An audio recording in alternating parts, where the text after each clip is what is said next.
Hello and welcome to our English learning program. Hello, and we hope you are looking forward to today's lesson. 今天是第49课第一讲，在这一讲里边，我们要学习第49课课文 Heart Transplants 心脏移植。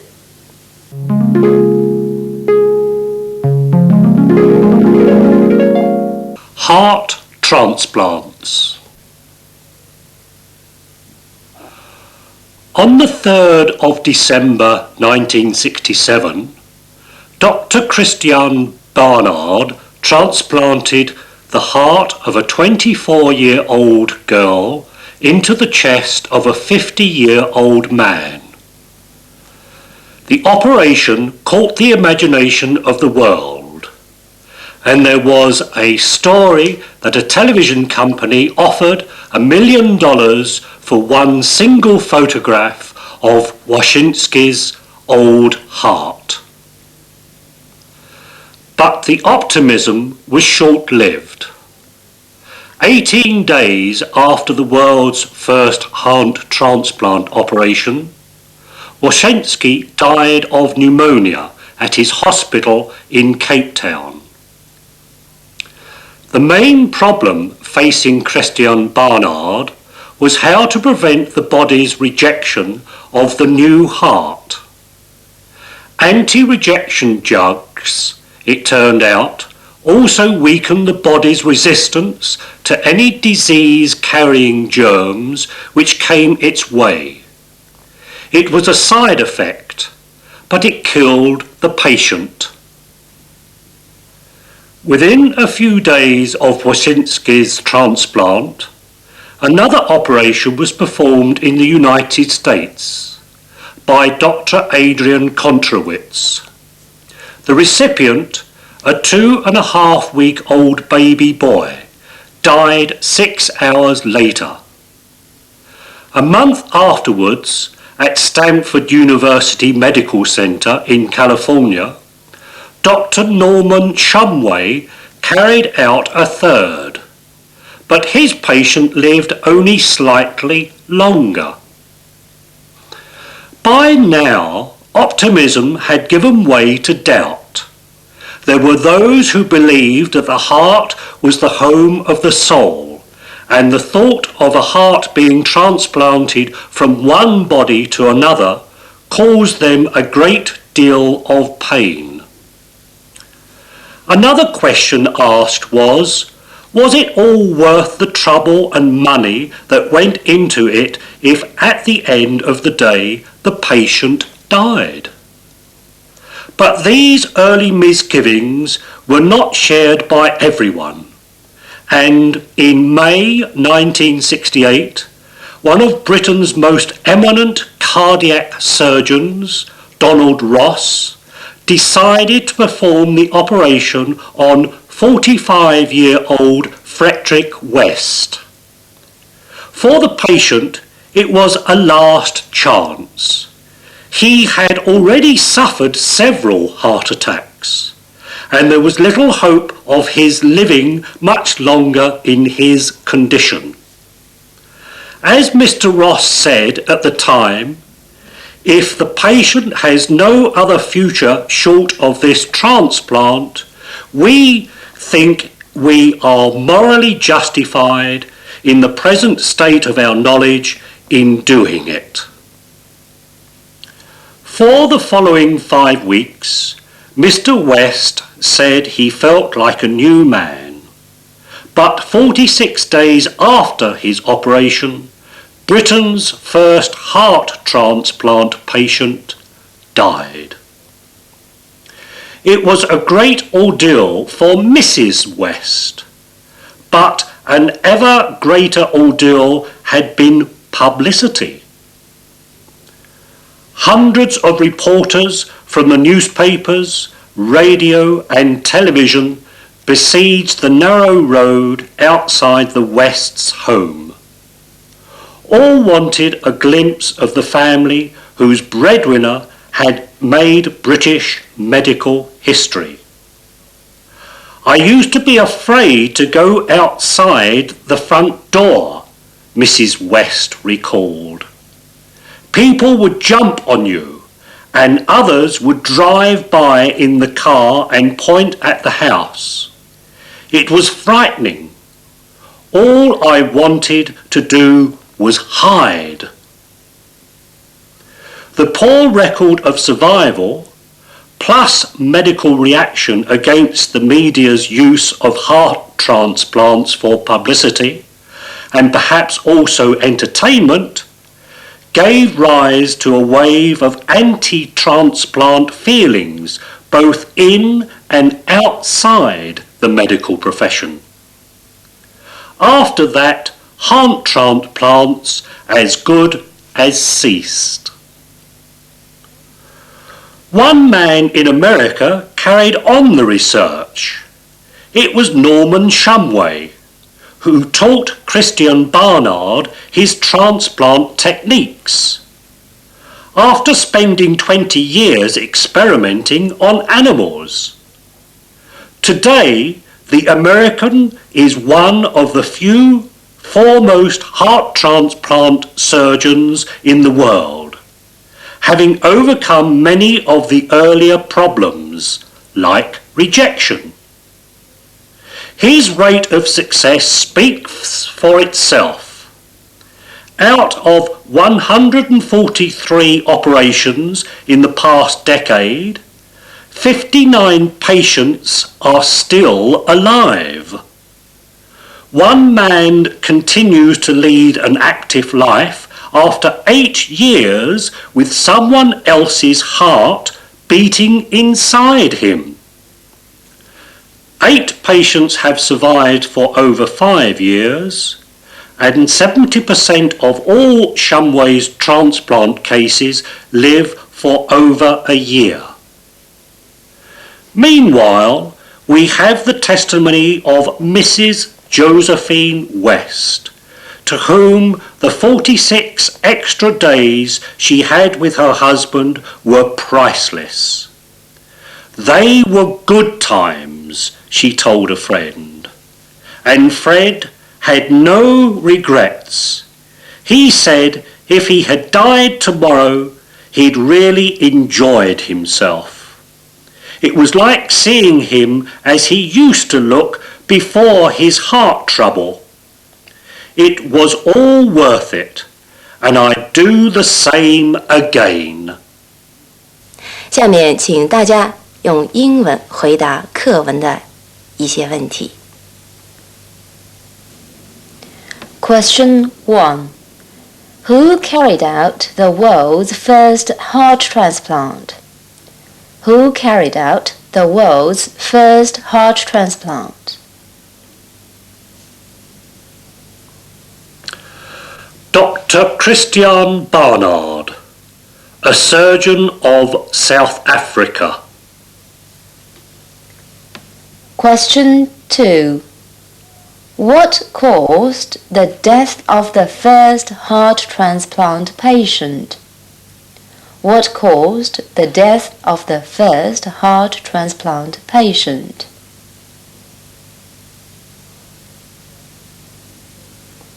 He died of pneumonia. Question 3. Were the following 2 heart transplants in the United States successful? Were the following 2 heart transplants in the United States successful?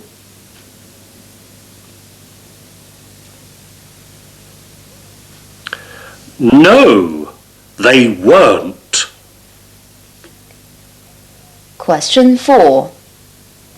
What were some of the objections raised after the first 3 heart transplants proved not too successful? What were some of the objections raised after the first 3 heart transplants proved not too successful?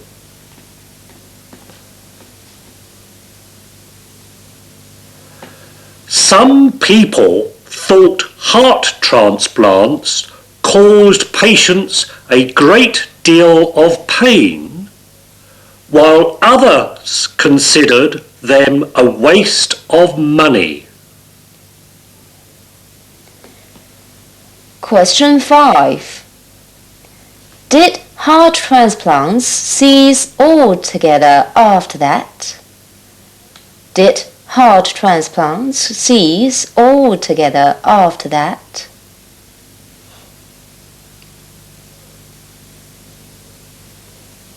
No, they went on. Donald Ross, a British eminent cardiac surgeon, carried out another operation on a 45-year-old patient. Question 6. How long did the patient live after the operation? How did he feel about it and his wife look at it? How long did the patient live after the operation? How did he feel about it and his wife look at it?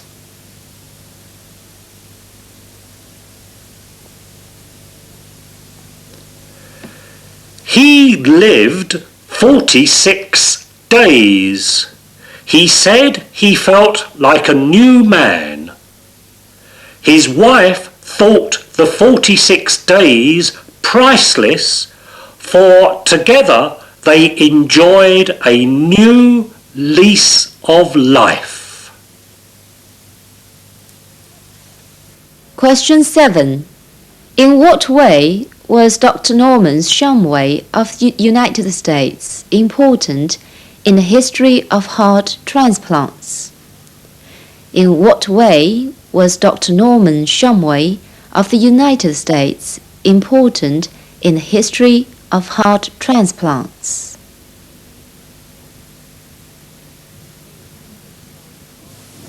He taught Christian Barnard heart transplant techniques and solved some earlier problems such as rejection.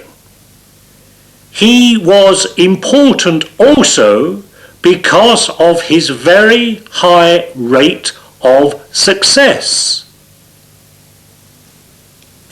That's the finish of the questions, and we hope you answered them all correctly.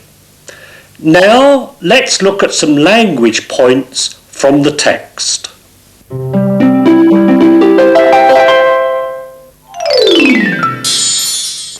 好，我们先来看一下课文第一段中的一句话。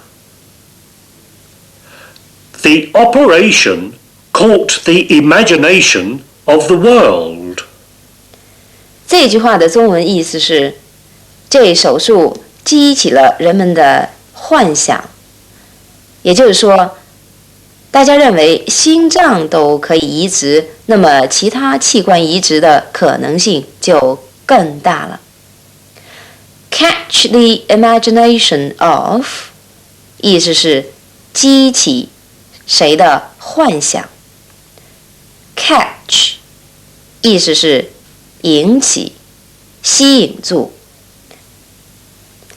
Catch 做这种解释的时候，常常和名词 attention 注意、interest 等搭配使用。好，我们来看几个例句。The new book caught the interest of many people. 这本新书引起了许多人的兴趣。This commercial will catch the attention of viewers. 这则广告将会引起观众的注意。That song caught the fancy of the public. 那支歌深受公众的喜爱。Catch somebody's fancy 意思是引起某人的喜欢，也就是说深受人们的喜爱。在英语学习中，像以上这种动词和名词的搭配要经常引起我们的注意。好，接着请大家再看第二段中的一句话。Anti-rejection drugs weakened the body's resistance to any disease-carrying germs which came its way. 这句话的中文意思是，抗排斥药物削弱了人体对入侵病菌的抵抗力。Germs which came its way 可以理解成 germs which came into the body 进入人体的细菌。为了一句话里避免重复使用 body 这个字，所以文章里用 came its way。 its 指的是 the bodies。 come its way 是从另外一个固定短语 come somebody's way 某事发生到某人身上变化来的。好，下面我们来看一下短语 come somebody's way 的用法。An opportunity like that doesn't often come my way. 像那样的机遇，我很少碰到。If a chance of travelling abroad comes his way, he will be delighted. 如果他碰上出国旅行的机会，他一定会很高兴的。Come its way 或者 come somebody's way 很难从字面上翻译，也难以找到准确的相应的中文。对这一类短语，我们要给予特别的注意。好，接着我们再来看一下第4段中的一句话。By now, optimism had given way to doubt. 这句话的中文意思是，这时人们的乐观已被怀疑所代替。By now 意思是到现在 ，by 表示在某时之前。Give way to 是一个固定短语，它有许多种意思，在这儿可以做让位语解释。下面我们来看几个例句，并注意中文翻译。Radio has given way to television in popularity. 收音机的普遍性已被电视所取代。Her tears gave way to laughter.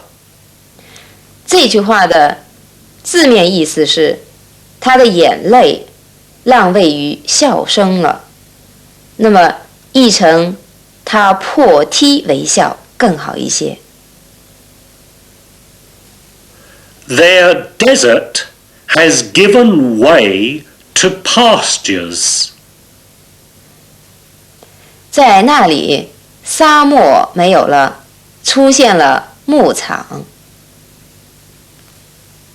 从上面的几个例句中，大家也许看到了 give way to 这个短语翻译成中文的时候很灵活，所以大家一定要注意。好，接着我们再来看一下第5段中的一句话。Was it all worth the trouble and money that went into it if at the end of the day the patient died? 这句话的中文意思是，假如病人在手术的当天就命归黄泉，那么是否还值得花费人力财力进行这种手术呢？ The trouble and money that went into it 意思是花费在手术上的人力和财力。Go into 是一个固定短语，意思是把钱、时间、精力等等被用于或者投入。下面我们来看一下几个例句。More government money needs to go into improving the general education. 需要投入更多的政府资金来提高普通教育。Years of work have gone into the preparation of this dictionary. 为了编撰这本字典，已经花了几年时间做准备工作。在用 go into 这个短语的时候，大家一定要记住一点，它有被动态的含义，但是一定要用主动形态出现。好，接着我们再来看一下第6段中的一句话。The patient has no other future short of this transplant. 病人除了进行心脏移植手术外，别无出路。Short of 意思是除了什么什么以外，这个字很难从字面上解释。我们来看几个例句。Short of calling a meeting, I don't know how we can solve this problem. 除了召集会议外，我不知道怎么才能解决这个问题。We should take all measures short of war to settle the dispute. 我们应该采取战争以外的任何手段来解决这个争端问题。在刚才的2个例句中 ，short of 做除了什么什么以外解释，但是 short of 其实还有更常用的一种用法，意思是缺乏、不足。请看例句。He is short of sleep. 他睡眠不足。We are short of men. 我们人手不足。That's all for today. Goodbye. Thank you for watching. See you next time.